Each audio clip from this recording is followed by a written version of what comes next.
Welcome back, everybody, to the Mullins Studios podcast. This is our second episode. It is me, Delmar, along with BlackCross. Hey, guys. Before we start with some of the topics, there's a few things I want to talk about a little bit. We'll soon have some more people in. I want to try and include more people with our podcast. So we'll be getting Ned Thomas, Brandon. We'll also get some Thomas Comedies and Very Finney's cast members, such as Lachlan, the Doctor, and a few others join in. So if you want to also ask questions for some of our other cast members, you're always more than welcome to. Make sure to send in all questions and stuff, and make sure you put this on video to danielmullinsfleet@gmail.com. Send all your questions and stuff to there. We can also read through YouTube comments as well, but it's much more easy, in my opinion, to just send it through my email to me.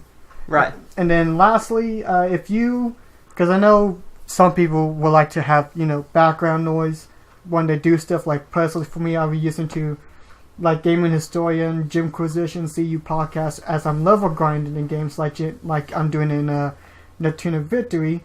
If you would like us to do, audio ports of our podcast... SoundCloud, right? Yeah, SoundCloud. I think you can also port free stuff on iTunes, I believe, as well. Make it free. I'm not sure, but if you're wanting to listen to audio versions of our podcast, instead of just pulling up a YouTube video, let us know and we'll do that somehow. Right. Hopefully, I'm not sure. But anyway, let's go and start with this podcast. First, with the most important question of the day. How you doing? I'm doing actually pretty good. How about you? There's a little... I don't know why, there's tension going on my eyebrow here. It's actually kind of hurting a bit. Ew. Yeah, keep in mind, I've been in pain throughout this whole week. Last night, my shoulder at work, and for those who don't know, we work overnight stalkers, grocery, GM, whatever. And I guess I strained my shoulder, and my shoulder was kind of bruised. I couldn't lift higher normal than this to mid-length, but it's feeling a lot more better, so I'm recovering. It's just, last week I was in pain all over. I fell down the stairs. I burnt my freaking arm by touching the oven accidentally. Thankfully it wasn't the eye, otherwise it would have hurt. No, it was like the part where you're going to close the door. But, yeah, I was in pain. I'm covered in bruise. They look like big strong hands, don't they? But anyway, though, there's a topic I've been actually wanting to talk about for quite some time, and that's mostly because of how we're kind of in a sense, we're kind of slowly getting into this whole digital age. And yeah, well, I mean, I've been watching Netflix, so that doesn't help with our case, but I think I know what the question is. The question is more towards the digital age in gaming marketing. And I say this because digital games function way differently than physical game sales. Mm-hmm. Now, physical game sales don't happen that often, or even in some cases, fluctuation in game prices don't change that often.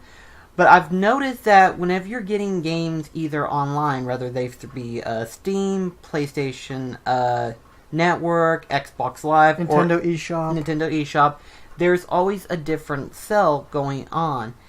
And that sale doesn't replicate to what the physical sales is going on. Precisely. It doesn't. It has no effect whatsoever. But then you also got the fact that there are other sales that go on in the process of it. And I think with these sales, they are trying to encourage the ideal concept of digital gaming. Now, I can understand benefits within digital games. But then you've got some of the more hardcore fans out there who prefer to have their physical copies. So the question you're just asking is physical or digital, right? Not really, no. It's more of along the lines of how far of a discount will affect the overall physical marketing. In other words, say for example, there's a game that came out recently, and I'm just gonna do an example, say, Bayonetta 1 and 2. Right. So, Bayonetta 1 and 2 comes out. It comes out physically. Now, within the next month or so, it will end up getting a major discount on the Nintendo eShop. And that sale only reflects on the online digital games, not the physical sale itself. Well, you gotta remember as well, it's also based on the store. Like, if Walmart or GameStop is having a sale on select items like buy one get one free or buy one get one 20% off, because it's based on the store, not because even if they do a sale on like Nintendo or Sony's website, it's based on the brick and mortar store's decision whether or not they want to do that sale as well, because they have to make profit as well. Oh yes, from they it. have to. So even though Sony's getting some profit from the game, like Target or Best Buy, they have to make profit off that game as well. And for them to like, because I know there's some sites out there that like market games for a ridiculously low price. Oh, ridiculous!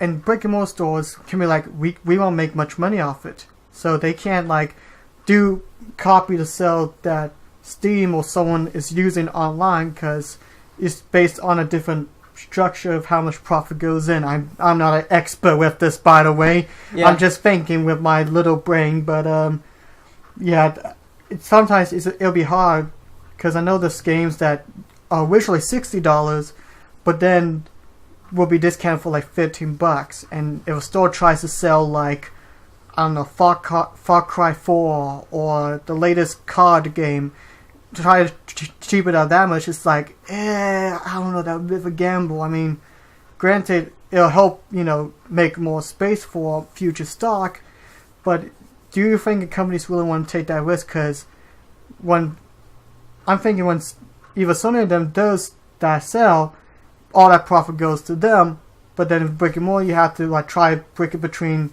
the actual store itself and then the sale of the video games company responsible for that game. Right. But then there also this to consider, where you've got like online stores, for example, Amazon. There was a certain event that Logan told me about, where there was the digital game that was available, and then there was the physical game that Amazon was trying to sell, brand new, of course. Now, Amazon has like two different types of deals. I don't know if they still have it going on right now. We'll check back on that to let you know, because we don't really have a way to check at this current moment in time. But Amazon used to have a deal to where if you pre-ordered a game ahead enough time, you would get a discount on game. Now, record, this only affects if you're with Amazon Prime. Which I think I canceled that because I just don't use Amazon a whole lot. Neither do I, but it's more of a mix between. But the thing is, if you have Amazon Prime and you pre-order a game, you will get it at I want to say like a good $10 discount. I think that's what it was. And is this for physical or digital or both? I think it's both. But it's more along the lines of like, depends on the circumstances. Because by purchasing it from Amazon through Amazon Prime, you are getting that discount, but that's from that store only. But then there's also another discount that comes into play, and I can't remember what this discount was, whether it be the actual discount itself, or maybe it was where the price actually went lower on that game, and so Amazon converted the discount towards that. But there was a secondary discount that made it even lower, where if you bought it the deluxe version versus the regular version, you get an extra $10 discount. So like say for example, and I hate to go into this realm, but they exist. You buy NBA football 2018-19. NBA? That's basketball. You get what I'm saying. The point is a sports game. We are not sports people. Please do not shun us with footballs flying at our heads. Yeah, well, I mean, I'm not a big sports fan myself, but this is the most common in terms of like season. You mean the regular? Here, just do this. Do not confuse ourselves. Just use Shadow 4. You have the regular, then you have the silver edition, then you have the gold edition. Is that better? There's technically two. There's the regular version, and then there's the deluxe version. The deluxe version... Let's just keep it like that, because I don't want to use a sports game, because I don't know anything about Madden. Neither do I, but I'm saying it's the most common in terms of like having season passes for like DLCs and stuff like that. Oh, yeah. But what I'm trying to say is that you have the regular version and then the deluxe version. The deluxe version comes with the regular game and then a code for the season pass that you're getting. And if you get the deluxe version, you get like an extra discount towards it. So right there, you're getting almost like $20, and depending that will probably pay off the season pass, which makes you pay just the regular $60 for the game. Right. And when you consider these discounts, like I said, it's only through Amazon. I don't know how many other online stores do this. I only know for a fact that Sony PlayStation Network does not do this unless they have like a major sale going on, and it depends on how it affects towards that pre-order title.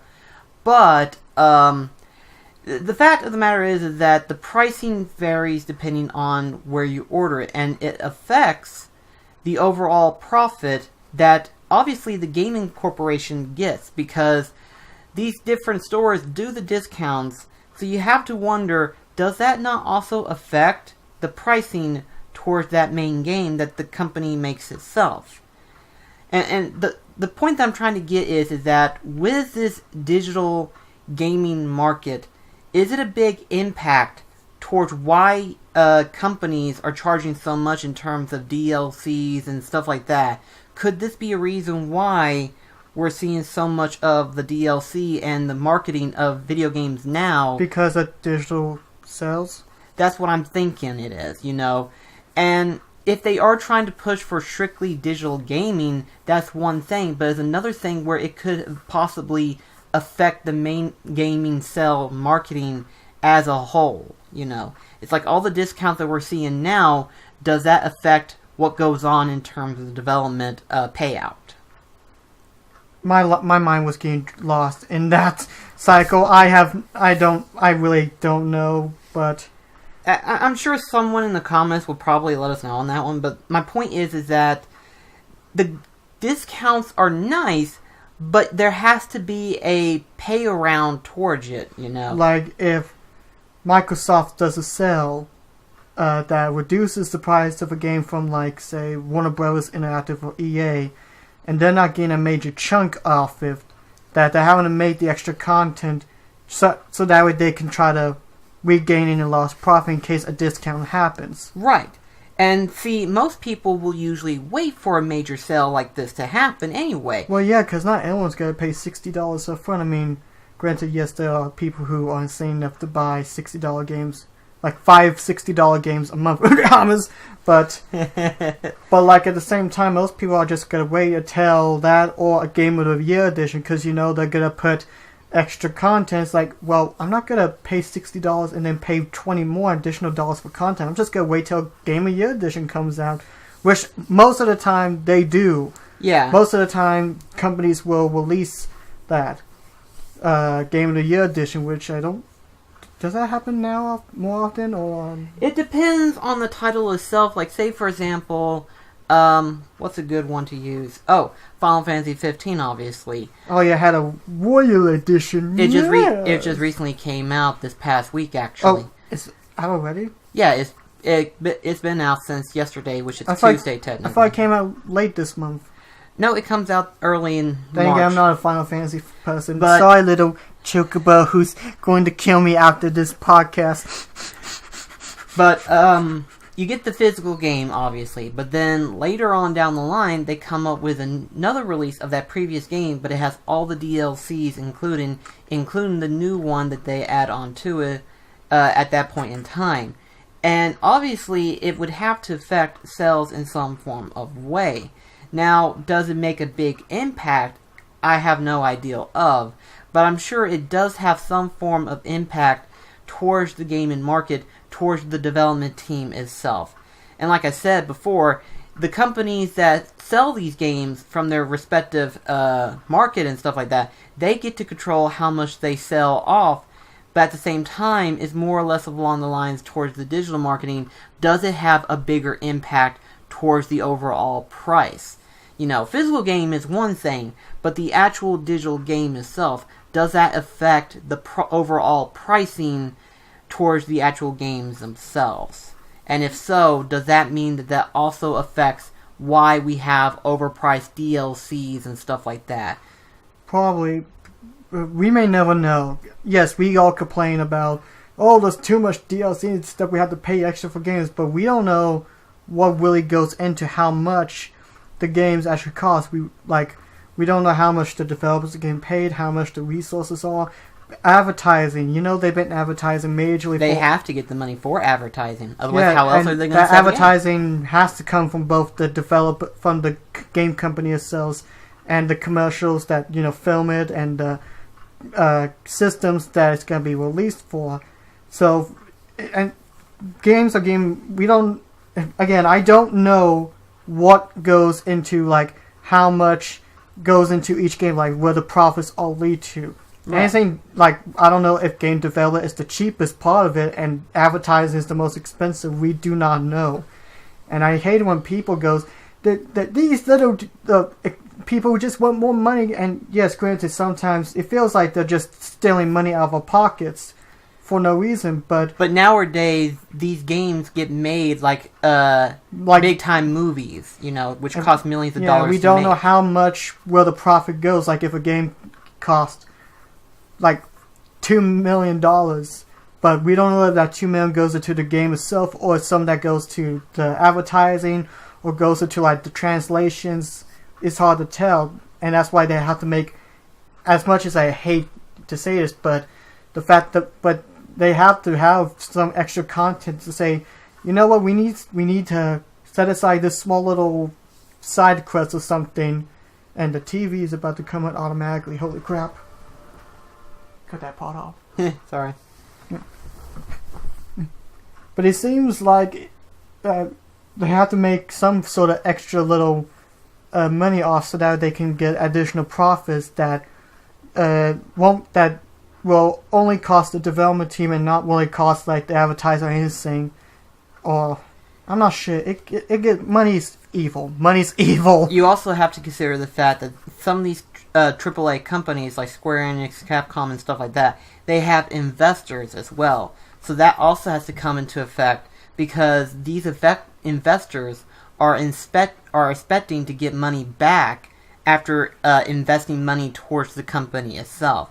So that also has to add in effect as well, because they obviously have to get the startup money somewhere, which is the investors, but then they have to eventually pay back because they invested towards the company itself. So the overall price continues to skyrocket, and I wish people would consider this more often when it comes to pricings of games, because then we would have a better idea as to why games cost more than $60, and at least then we would have a better idea as to why companies make these overpriced DLCs and stuff like that, because then it would make more sense in terms of how it is. But at the same time, you also have to consider the fact that maybe the company are putting too much money into the development itself, and it's just being a simple concept. Or even little development, more to advertising. I wish that, I know this would never happen in a million years, but I wish a company like Ubisoft or Activision will do a behind the scenes video explaining where the money goes. Okay, we made the newest card game with a budget of this, and it went to, this is how much it went to development, advertising. Give us an example. Yes, I know in reality people might get angry at the fact that they're spending more money in different places, but at least they're being honest and upfront saying this is where the money goes, that's why it costs this much. And I know it will never happen. It will never happen, a game company will flat out tell everyone where the money's going to. Right. But it will help people understand from their perspective, because there's always two sides to each story. Oh yeah, there's and always two while sides. we were a full game up front with no additional charges to paying for extra characters, story modes or anything, we have to understand that they're a company first, and while they would like to try to make a good game up front, they also have to start with budgeting and trying to figure out how to pay everyone equally and that there's no loss. Right, exactly. It all eventually... Unfortunately, there's sometimes where there's bad business practices, but regardless... maybe they put over 10 million or 50 million or 100 millions into one game title, and they're trying to make these overpriced loot boxes just so that way they can make their money back. Oh gosh, no. And maybe that's why, because they're that stupid to put that much money into something. But again, I don't know what went on. I don't know what went on, but yeah, we beat up EA enough already around the world, so we'll just slide. But anyway, So what's your topic that you've got? Okay, my topic. This is very old. Well, not very old, but it's something I heard about a month ago, and I'm really hoping that this will goes. And I'm also excited because I have not talked about the Muppets much at all on this channel at all, and I feel ashamed of myself. And you were going to, from what I know. Yeah, and I'm planning to doing a lot more Muppet topics, hopefully. Well, I will definitely. But this one, I'm really curious about. So, for those who don't know, even though Jim Henson created like the Muppets, Sesame Street, Frag Rock, and many beloved other stuff, they all have different ownerships. Like, Sesame Street is, I think, HBO now? Oh, it's on HBO, but it's a different owned company. The Jim Henson Company owns like Fraggle Rock and the Jim Henson Creature Shop. And then Disney owns the Muppets core, like Miss Piggy, Kermit the Frog, The Muppet Show, just the main Muppet cast. Right. Unfortunately, in later years, they have not really done much with the Muppets. Like, sure, we had the two movies, The Muppets 2011 and Muppets Most Wanted, which were good. And then you had the ABC show for a while, which was starting to get good, but then canceled. It ended very poorly, in my opinion. Like you could tell they were wanting to get this over with the last 3 episodes. But my biggest issue is that compared to other properties they had, like when you think of Disney, you automatically think of like Mickey Mouse, Pixar, Star Wars, Marvel. And those are the biggest things that they like to focus on. Like that's the stuff you see all the time from Disney. Something about Marvel, something about Star Wars, or their own properties. But when it comes to the Muppets, they barely do anything with them. Like they don't even promote them as heavily compared to. And I know there's gonna be some people that'll say Star Wars and Marvel are bigger than the Muppets, and it's true. They are bigger franchises. Even though I'm not really, I haven't really been looking up any Marvel stuff because I'm getting kind of personally burned out on Marvel films. Not saying they're bad, but I'm just getting burned out by them. But there's anyway, an oversaturation of them. Yeah, but we're not talking about Captain America Underwood. We'll talk about Muppets. Anyway, I don't know where the heck I was going with that. Anyway, but with it seems like they barely do anything with the Muppets, period. And it kind of sucks because here you got these big other stuff that they own with Pixar and stuff, and Muppets are just taking a back seat. Heck, at the parks, the Muppets have not really shown impact within the theme parks themselves. I mean, you got Muppet version 3D, and I think there's also a Rizzo the Rat Pizza Shop, but that's it, Here you have a Star Wars theme park being made, and then Toy Story, and Marvel's getting a bigger presence with the Collector ride taking over the Tower of Terror. I think this year's coming, or? Yeah, something like that.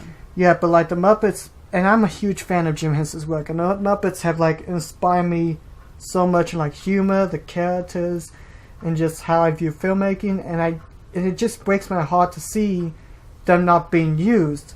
Even though, again, Star Wars and Marvel are bigger, but still I would like for them to do a better job with the Muppets.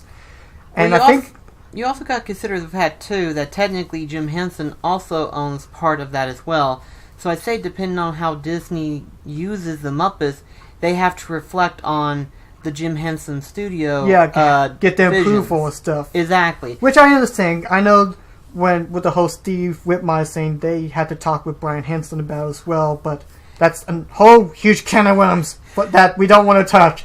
But I imagine the reason why they haven't done anything is because they haven't reflect how Jim Henson Studio wants to do it, because they have their say. Yes, they own the rights to the Muppets, but at the same time, Jim Henson also has to say if they like this or not. They have to go through Brian and Lisa Henson and all the others. It's would this be okay? And I know people didn't like the ABC Muppet Show or were kind of mixed about it. I liked the episodes of it, and I've been debating on doing a Del Marshall episode about it. I just don't. My main gripe was the last half where they were trying to improve the writing, but it was only 6 episodes with that second half, and you could tell they were rushing it and were like, we're done, and it kind of sucks too. However, there is some hope that I'm really excited to see. Disney is planning on doing their own streaming service in 2019. Now, granted, they're probably going to do some exclusive shows, like they're going to have their own exclusive animated series, maybe an exclusive Marvel series. I get the feeling once they do this, all the Marvel stuff that they have on Hulu or Netflix are going to be off there and be on Disney. I can see that, but I'm not sure. And one of the things that people talk about is a possible new Muppet series for this Disney stream service. Now, it's only rumor. Right. It's not exactly true yet. However, I will like this because, one, it gives me hope that Disney is actually doing something with the Muppets. And two, I mean, I just think it'll probably wait for them to try something because I know a lot of people didn't like how... The problem that I think the ABC Muppet Show had was that even though the concept, seeing the Muppets doing a late night talk show with Up Late with Miss Piggy, it sounds cool, but the way that it was executed with a whole mockumentary, The Office kind of vibe, and it just didn't feel right with the Muppets because they have their own unique humor, their own unique characters and stuff. Mm-hmm. And even though I appreciate them trying something different, the whole mockumentary style, it just didn't felt like the Muppets. It just felt too similar with The Office, Modern Family, etc. They were trying to use stuff that people were already fans of to put into the Muppets, when in reality, you don't need to do that for it. The Muppets have their own sense of humor, and that's what drives them, Yeah.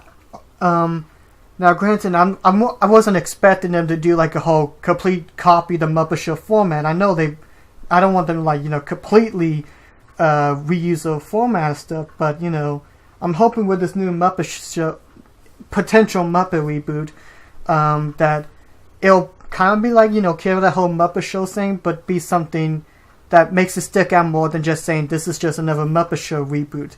But again, I'm not sure, and I hope it does really well. Hopefully. In fact, I'm actually curious about this whole Disney streaming service thing, because we're both Disney fanatics, obviously, and I'm hoping that it does. My biggest hope is that they actually implement the older Disney cartoons that they've had years ago. Yeah. Because you only see a handful of that stuff in either Hulu or Netflix. You don't see like a whole list. You see like maybe 4 or 5 at most, and that's not even covering the good ones. Yeah, I would love to see them like put all the Disney anime stuff. Maybe put the Merry. Why would I say Merry Melodies? I mean, Silly Symphonies. That was the one I was looking for. I was getting Looney Tunes mixed up. It's like, no, that's Looney Tunes. Merry Melodies is Looney Tunes. It's Silly Symphonies. Get it right, you weirdo. But although to be fair, I know there's actually, I could tell. Also, they're doing a bit more with Muppets since they're doing a reboot of Muppet Babies this year on Disney Junior. I'm looking forward to that, actually. I didn't watch. They showed some show and tell clips on YouTube. I only seen the one where it had like Fozzie and Kermit, and I could tell they were getting the current Muppet performers. Like I can tell Eric Jacobs' Fozzie and Matt Vogel's Kermit within the voices of that clip, and it was cute. So I'm glad that Disney's slowly trying to do more with the Muppets, but I'm hoping that this new, supposed Muppet reboot for the new Disney stream service will help tremendously with the Muppets' popularity, because I like to see them, have them appear more within the Disney brand, aside from just Star Wars and Marvel, which I don't know. I just want more Muppet love. Just more, goodness, please. Do it. Just stop the process and just make us a Muppet castle or some kind. I don't know. Oh gosh, that's hilarious. But so we do have a few topics from people. Some people has asked us questions. Yes, and if you have any questions at all that you wanted to ask us, please, by all means, do submit it onto the email right here, as you will see right now. Yeah, or DanielMullinsFlea@gmail.com, whatever case, if they want to listen to this audio. I don't know if you want to hear my voice through your headphones, because my voice is not as smooth as McGroove. I love what you did there. I'm sorry, that was good, okay? Give me credit, that was good. But, so what we're going to do, we're going to take one question that get asked. Technically, this question, if I'm not mistaken, was for a potential Q&A video you were gonna do. Yeah, it was, but then since I've only had like one person asking this major question, I just figured since we're doing the podcast, I'll go ahead and answer this question for him, especially since he's been like a major following You might for want my to channel. say his name. I will. But thank you so much to MBC Machiu. I hope I pronounced it right. I'm going to put your little name right here. Yeah, he's commented on some of my videos. He's pretty And technically, he was going to ask this on your 2017 Q&A video, but you hadn't had it up at the time. Oh yeah, because since moving and a few stuff going on, I decided wait till make it a 2018 thing. But the question he asked me, so obviously it's going to be for both of us. Yeah. But the question is, what is your thoughts on VeggieTales? VeggieTales? Yeah, VeggieTales. Huh. So here's something that I have to admit, and this is kind of going off the segue, I admit, but I have not watched VeggieTales in years, and at the same the last VeggieTales video was like a sumo wrestler type episode. It was like Larry was trying to teach or trying to become a sumo wrestler himself. I think that was the last VeggieTales one I watched. I remember, but although now looking at how they yuck, it's like, what the heck did they do to VeggieTales? They yuck. I haven't seen it now, but the character designs just yuck odd, to say the least. Right, but I also have to admit something as well, that I have kind of fallen off on the road to God. I admit that I am very off on that road. I'm trying to kind of get myself back into it. Well, you want to. I've been reading the Bible every day, so me and you can get together, watch some... I know, but I don't want to force myself into it like we discussed before. Yeah, because this is something, and I'm planning on doing... I might even do like a little side video series about, but one of the things that I think is important into getting close with Jesus is that you don't want to do it forcefully. Exactly. Like people, when... It gets me angry when people, it's like, you must go to church every day. It's like, there are certain days that people find holy. Like, some people will like to talk to God on Sundays. Others will like to talk to him Wednesday. Or some people like to try to talk to him every day. Even one of those is perfect because God knows that life is hard. It is extremely rough. We get distracted. And I will admit that I get distracted. And heck, to be fair, I kind of put my blame on myself because even though I'm getting close to God, I feel bad that I'm not including you in with this. But at the same time, I don't want you to come in very, like, say you're exhausted, you're wanting to play Kingdom Hearts but by sleep, and like, hey, you want to play, hey, you want to read the Bible bit? Sure, like, sure, but your mind is not focusing on it. Like, right. Even though if we're like, reading the Bible, talk about it, your mind isn't focusing on it. It's focusing on playing a game, and it's not. And God knows that He blessed you with playing games and stuff. But at the same time, you don't want to force someone, because if you like, say if I had a friend over, but my mind isn't focusing on talking to him because I was either busy sleeping or something. It's like you want to try to spend time with God, but you don't want to do it forcefully because that's not like feeling His love. And there will be days when you'll be exhausted, but the Lord will rather for you to come to Him, wanting to know Him. He wants you to be, because He doesn't want you to scrap everything you love. He wants to use your talents of filmmaking or sharing stories and whatnot to make people happy. He just wants to be part of your life like a friend would or something. Right. And basically, the thing is that I know of God and Jesus. I know of it and everything like that. But I also know the fact that you have two different sides of the translation. You have the rageful God, but then you have the forgiving God. The God that knows that you are human because He Himself created you in that form of sins. And therefore, He is accepting of that. He gives us a choice, and that's what I like about it, is that He gives us the choice. Because by doing that, you're willing yourself to be in the footsteps of God and not forcefully doing it, because much like with our, I'm going to go ahead and say it right now, our stepdad Wes, he was raised in a very heavily religious family, and Mom respected him, basically whenever he said that he didn't want to go to church because he was kind of like forcefully into the religious statement, right. But he still goes to it willingly. And that's the thing you want to do, is that you have to let people willingly go. In fact, even if you don't read the Bible at all, Jesus just asks you to remember one thing and to love each other. That's exactly. all. Love your neighbor as you will be loved in return. I think that's the one thing to remember. Like, even if you... Because I picture it like this. And I'm going to use a whole another Muppet reference here, but just bear with me. When Kara Spinley went to China, they were trying to like make a Chinese version of Sesame Street. And there was two major performers there. One performer is an expert in puppetry. He went to college, he knows about puppetry, has like 30 plus years of puppet experience. The other guy had no experience with puppets whatsoever, never went to school, but he loved Big Bird. He loved the Big Bird character. Like, he loved his spirit, his childlike wonder and fun. And that guy got the role of Big Bird. And you can spend years of your life, like 40 years of like studying of the Bible, different versions of different scriptures, remembering it. But are you really learning God in that way? Are you learning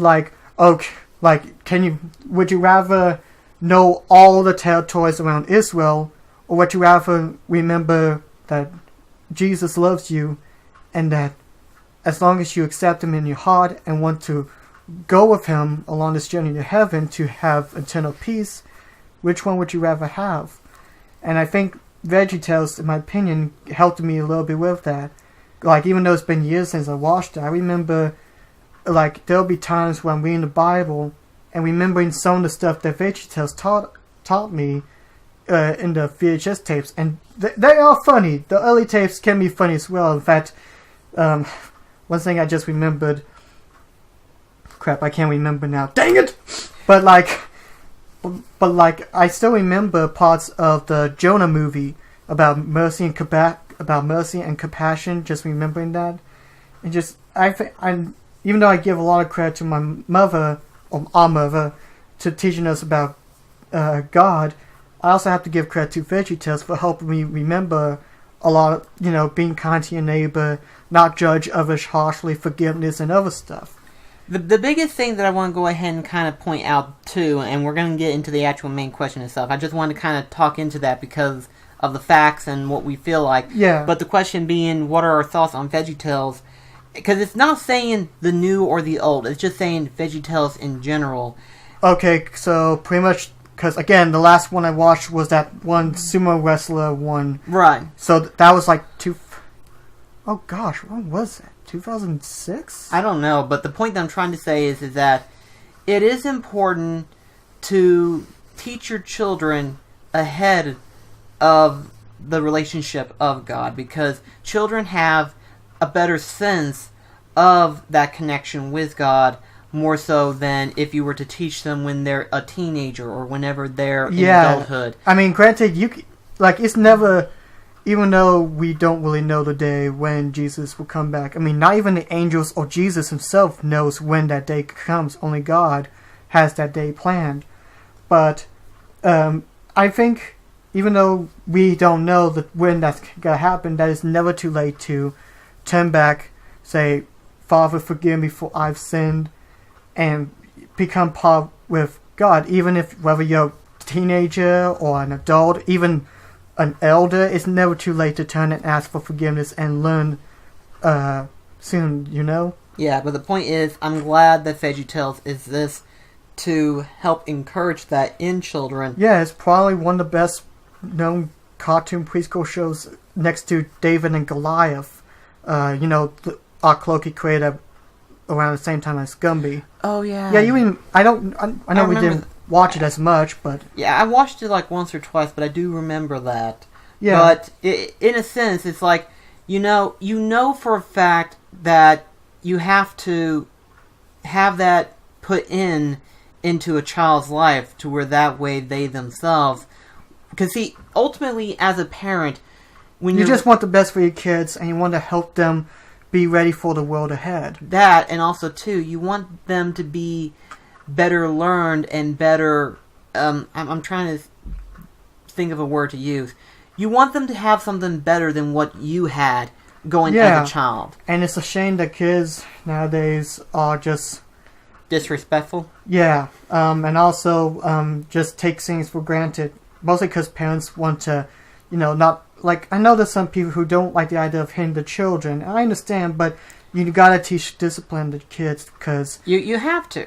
Yeah. Otherwise, they're only going to end up being worse than what you originally had them to begin with. They will. Yeah, but... there is proof of that. But yeah, to be fair, I actually wouldn't mind rewatching an episode of Veggie Tales, because I remember it being actually pretty funny for what it was, because they wanted to they wanted to get across teaching about Jesus, but I also want to make it entertaining for kids, and the characters themselves were memorable, even though I remember Bob and Larry and Junior, even though I forgot some of the other characters' names, but still, I should just remember this one clip. There's this one where, you remember Larry Boy, right? Yeah. The episode where Junior is trying to not tell a lie, and he gets this fib and it grows bigger and bigger, and he grabs Junior with the hand, and the giant fib is on top of this tower, and as everyone comes to expect it, you see Junior's parents see it. They don't even have shocked faces, just casually look up, Junior yelling, "Help!" And then the father fainting over oh gosh.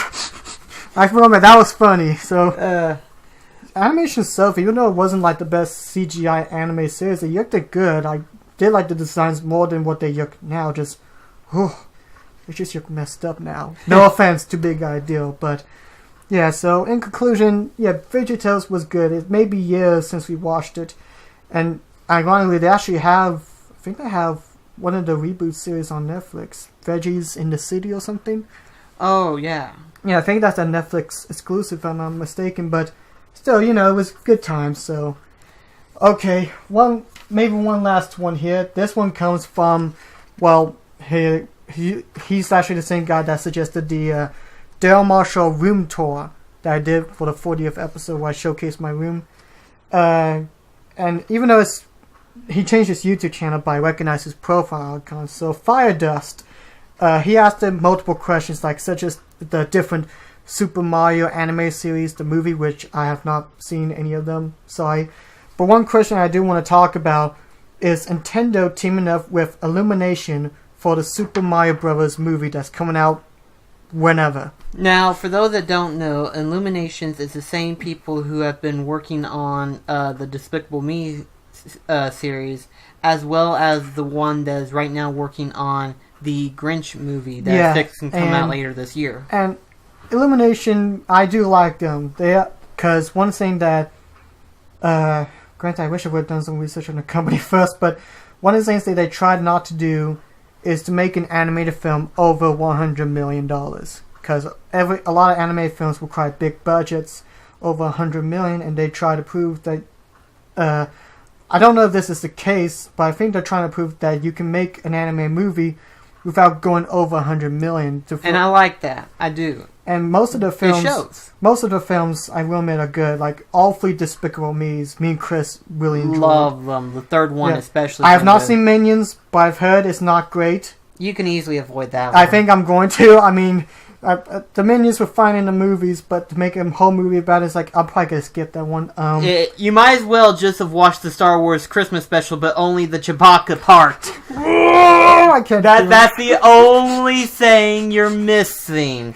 Not that big of a deal. Gru isn't even in it until the very last, I want to say, 2 minutes of the film. Well, that kind of sucks. I like Gru. I watched it for Gru. I got done watching 2 movies that they also done on here. Sing. I actually liked it. I really enjoyed it. And then The Secret Life of Pets. I know a lot of people compare it to Toy Story, but it's okay. It's not that bad. They're making sequels of those 2. I'm not sure why, but whatever. They've also done The Lorax, which I refuse to watch because they the ending just messed up what the book intended all along. No. But Illumination is mostly good.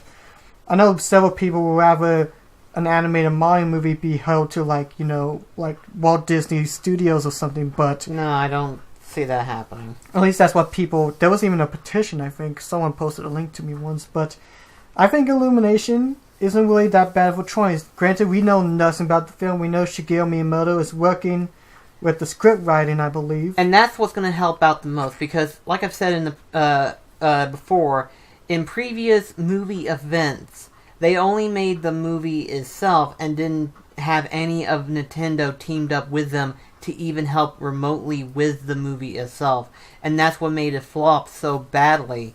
But to know that Shigeru Miyamoto is teaming up with Illumination to make this movie, I think it has a better chance this time. And I think another reason, since that Super Nintendo Land is coming to Universal, it just makes sense that I don't know if the movie talk was even in the works during the whole Universal construction back last year, but I know that they're wanting to that Nintendo's been wanting to try to make movies, trying to get Steph Fincher trying to make a good adaptation of the movies. For example, the live-action Legend of Zelda that was rumored. Right, which I think that's false, because I think that rumor said it was going to be on Netflix. Yeah, and that was I know I mentioned that a whole lot, I'm sorry, but it's right there on my PlayStation 4 mocking me. It's like, you must watch some more movies. Ooh, yes. I've been playing way too many games. I need to try to make time to watch movies. I have been lacking behind on watching movies, so that's what I've been doing, as well as recording gameplay footage. But I want to be excited, but I'm also going to be skeptical as well, because I'm not sure what they're going to do with it. I mean, they can do not anything, but I'm not sure what direction they're going to do or what the plot is going to be. I say, because of the fact that Shigeru Miyamoto is going to be helping them, they could do multiple different ideals, and they're obviously going to pick one that's going to be the soul seller, because you have two audiences that you're going to be appeasing at this point. You have the younger audiences that actually go out there to watch animated films and stuff like that. Oh, yeah. And then you've got the actual audience, the actual Mario fans, the fan base of gamers, the new, the young, the old. The bravest! But this is going to be one of those type of movies that's going to help put video game movies into the spin of things. I mean, Wreck-It Ralph helps out on its own And there has been more video game movies. Like, I know we had the Angry Birds and Ratchet & Clank movie back in 2016. Rampage is coming out this year. It doesn't look that impressive. No, honestly. and that's the sad part. Because I think the problem with a lot of video game adaptations, they're just having problems of what to do. And I know that, and they try to make it too realistic, especially with the Rampage movie. Yeah, to be fair, an anime picture for Angry Birds and Ratchet & Clank looks perfect. Cause it does. I still love the Ratchet & Clank movie. I know it did terrible with critics and box office, but the movie was good. The movie was fantastic, especially considering Ratchet & Clank's core element, which is to reference itself, along with few other realistic factors. The Angry Birds, I still need to watch it. I got it bookmarked, but that one did a bit better in the box office, and I think most critics were like, it's not bad. So that one did better, I believe. But I'm hoping the Mario Bros. Movie will help not only get a footprint into video game adaptations, but also give Nintendo encouragement of bringing the IPs to movies as well. Honestly, I would like to see, and this is going to be the stupidest thing I ever thought of, but I would like to see Nintendo get invested with putting some of their other IPs into movie format, like Kirby, Metroid, I can see stuff like that, and then have like a big crossover event type thing where they kind of like make a Nintendo Cinematic Universe. Yes, I know that's stupid, but honestly, I would be up for that. Hey, it's not stupid because that could lead to Smash Brothers. Exactly, and I mean, honestly, we were teased.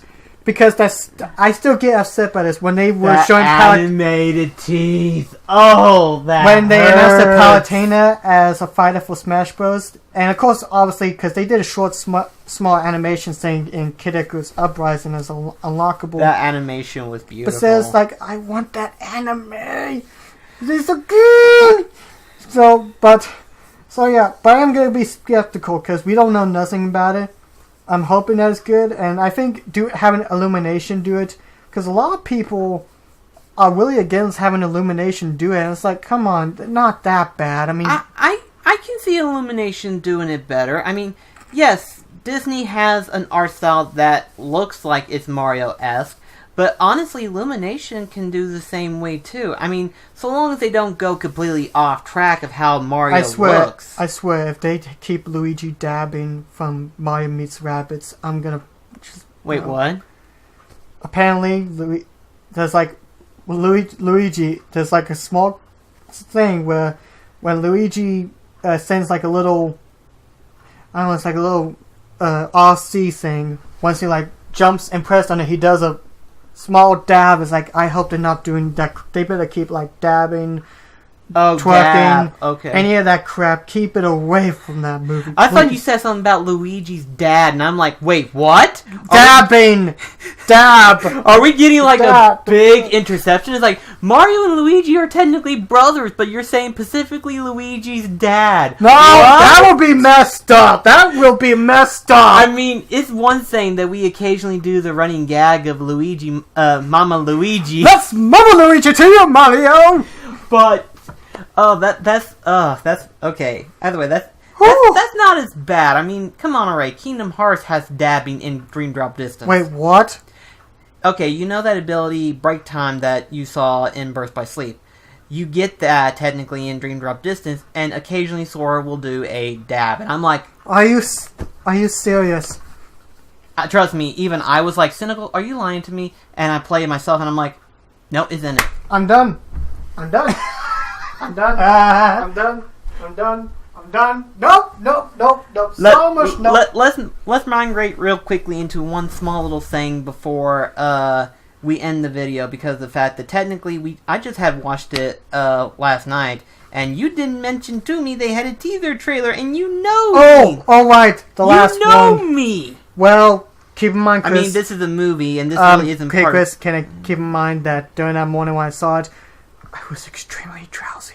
Touche on that one. So I couldn't remember. I was exhausted. But yeah, needless to say, I mean, we figure, this is just a bonus thing. This wasn't really part of the topic, but I just want to go ahead and talk about it because we just recently talked about the Mario movie. But, so, Christopher Robin, when you first told me the concept ideal, I was thinking to myself, the only thing that I was seeing was that you get to see Christopher Robin, but more modernized. You don't see any of the Winnie the Pooh cast. You just see Christopher Robin, and he reflects as he was a kid playing with Pooh and Piglet and stuff like that. You see that, but you don't see them interact with his real life situation as an adult. When I saw the trailer, I wanted to cry of happiness. He was fixing to cry. I was about to bawl. Like, the first part of the trailer, you only see, Christopher Robin as an adult getting told by his manager about, working over and laying off a place.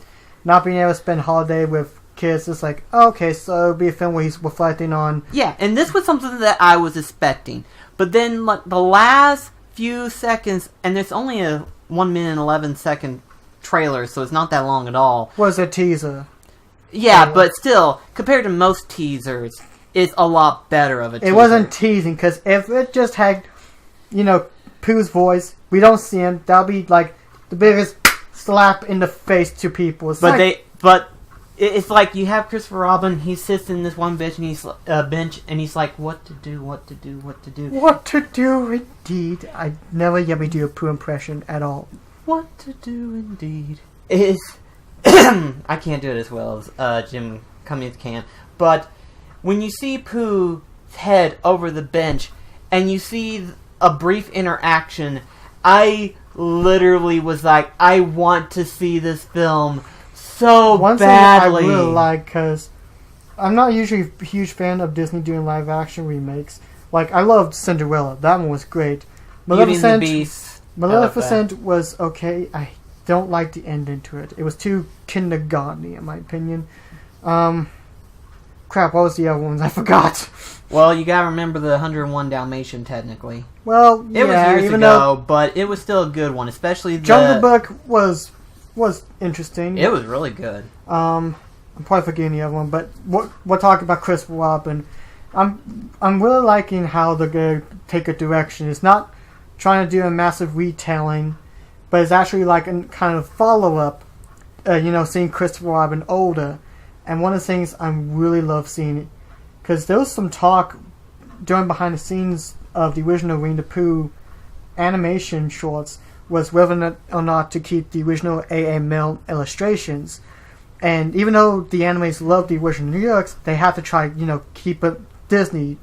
And one of the things I love is that it's going to keep the A.A. Milne look, but also but Pooh still has this little red shirt. Because that's how everybody recognized Pooh anyway. Yeah, and I think they're going to try to make cross the breed to keep it close to A.A. Milne, but try to have a little bit of the original Disney look as well. Honestly, it just looks so we'll probably beautiful. see Tigger look like how he did in illustrations, but have some bit more brighter orange in him.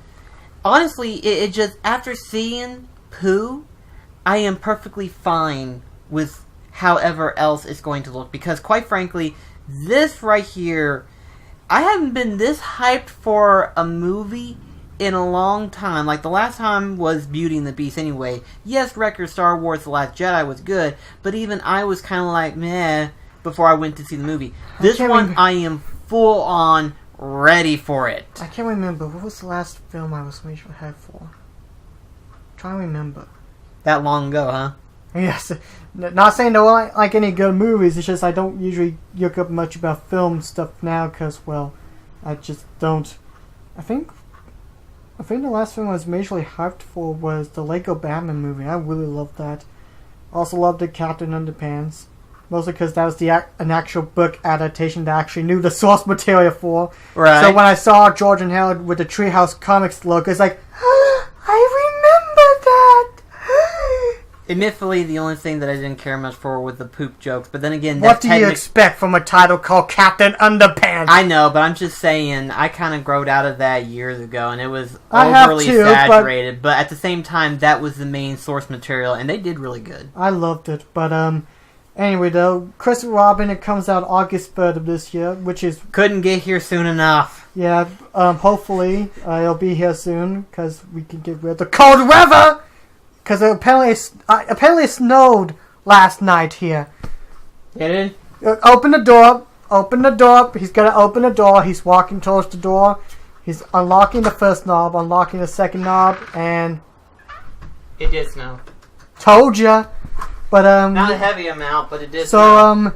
Anyway, in the comment section below, what are your guys' thoughts on all the topics we talked about, like the whole potential Muppet reboot for the Disney stream, video game digital pricing stuff, and all the other stuff. I was about to burp this, so that's why I kind of talked awkwardly. And make certain if you have any questions or any type of discussion you want me and Dayon to do, be sure to do it on the email right here, as we're going to show it at the third time. Or comment in the comment section below, it doesn't matter. And if you have any advice on how we can improve the podcast, or if you want to hear an audio version, we can make like a SoundCloud version. Please let us know, because we're really happy to finally doing these podcasts. Yeah. And so thanks for watching. God bless you, and we'll see you guys in the next podcast. And don't forget to sub to BlackCross Gameplay. Please. I only have less than 70 subscribers. It's lonely. So I got this big ham and little arms. Anyway, we'll see you guys later. So, bye-bye. See you guys.